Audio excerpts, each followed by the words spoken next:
Hello and welcome to Everyday Lessons Every Day. I'm David McBee. Just a few short years ago, my family walked on eggshells around me because I was so filled with anxiety and anger.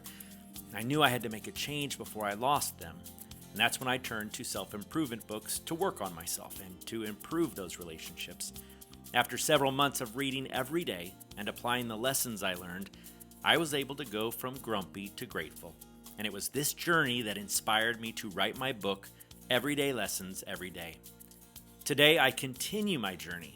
I still read regularly, and I share those lessons here on the podcast. This week's lesson doesn't come from a book, actually. It comes from the original Toy Story by Pixar.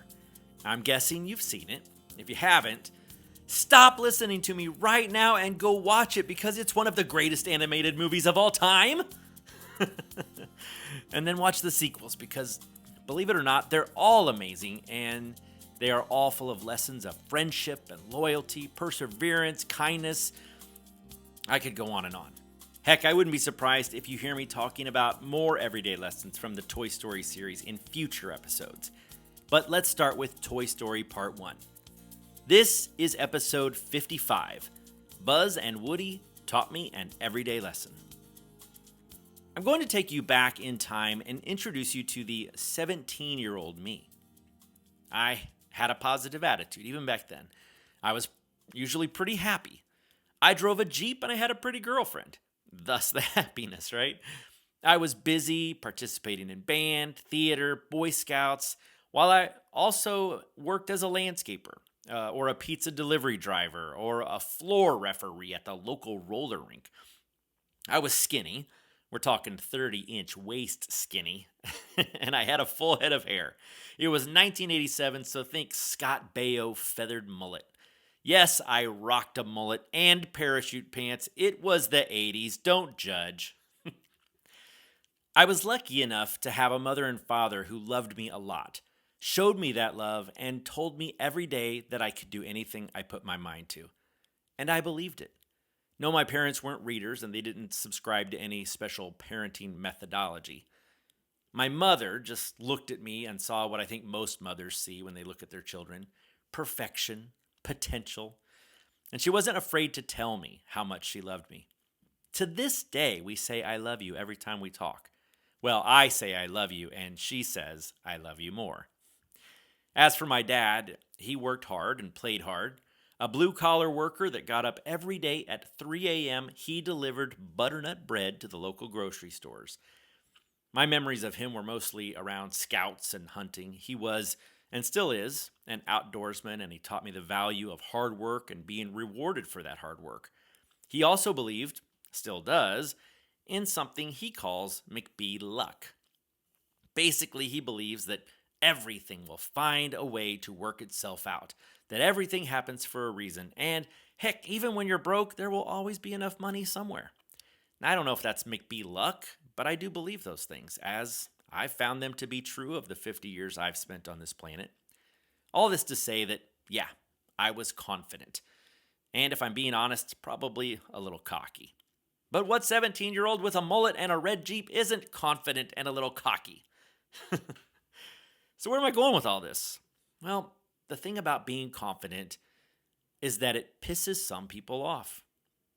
I had my share of haters back in the day. I never knew why, but I always heard rumblings of other kids at my high school who took shots at me behind my back, saying I was a douchebag or that I was a cocky jerk. They even vandalized my Jeep once for seemingly no reason at all. One morning, I walked out to the driveway to see that my Jeep was covered in feminine hygiene products. There were dozens of tampons and maxi pads stuck to my hood, windshield, fenders, windows. You get the picture, right? Luckily, no real damage was done. Technically, the Jeep was more rust than it was red, so it wasn't like they could have hurt it. But it was shocking, and it hurt my feelings. If I had been in a fight the day before, or if I'd had a crazy ex-girlfriend at the time, I could have maybe understood it. But no, it just happened out of the blue. And it made me question myself. Did I do something wrong? Was there something wrong with me? What did I do to inspire such venom? To this day, 30 plus years later, it still bothers me. I simply could not understand how someone could hate me that much when I had done nothing to them. Does any of this sound like a scene out of Toy Story? I mean, certainly there were no maxi pad vandalism in Toy Story, but do you remember when Buzz Lightyear came along and nearly every one of Andy's toys thought he was totally amazing? Buzz was confident and friendly to everyone, and he was just so damn cool. This made Andy's favorite toy, Woody, feel threatened and jealous. And even though Buzz was perfectly nice to him, Woody couldn't stand Buzz, and he ended up knocking him out of the window. His version of vandalizing a Jeep. See what I mean? Buzz didn't do anything but be himself. And because Woody wasn't feeling confident about himself, he took those insecurities out on Buzz. And when I watched that, it took me back to that incident, and it allowed me to see it for what it was. There was nothing wrong with me at all. It was never actually about me, just as it wasn't about Buzz. It was about the person who bullied me and their insecurities. Not that I was perfect. I certainly wasn't. Like a lot of teenagers, I thought I lived at the center of the universe, and I wasn't always as thoughtful as I should have been, but that's a story for another episode. This is the story of an everyday lesson about how others may treat you poorly, not because of something you did or who you are, but because of who they are. Anytime someone tries to bring you down for being happy, confident, or successful, that's not about you. It's about them. Back to Toy Story. Let me ask you this. When did Woody finally come around? Do you remember? After Buzz falls out the window, Woody tried to get Buzz back to Andy's room, but his motivations were still selfish. He was just trying to get back in his good graces with the other toys. He still hadn't learned his lesson. So what finally brought him around? Do you remember that moment when Woody started to see Buzz for more than just a cocky space ranger? Ironically, it was when Buzz discovered that he wasn't, in fact, a real space ranger. After seeing the Buzz Lightyear toy commercial, Buzz tried to fly and ended up falling to the ground and losing his arm. And then Woody found him moping and depressed and drinking tea with Mrs. Nesbit. Maybe he was Mrs. Nesbit. I forget. That's the moment that Woody saw past the confident demeanor. He saw Buzz's, if I may use the word, humanity. He stopped thinking about himself, and he started to see things more from Buzz's point of view. He was hurting, just as Woody had been hurting, and it was this shared pain that changed the trajectory of their relationship and ultimately the movie. So, I think there are a couple of lessons to be learned from this. There's the one that Pixar wanted to teach, to look beyond the confident persona and realize that everyone has their own problems, that even the coolest person on the planet, or from another planet, has their insecurities, and they should be treated as fairly as everyone else.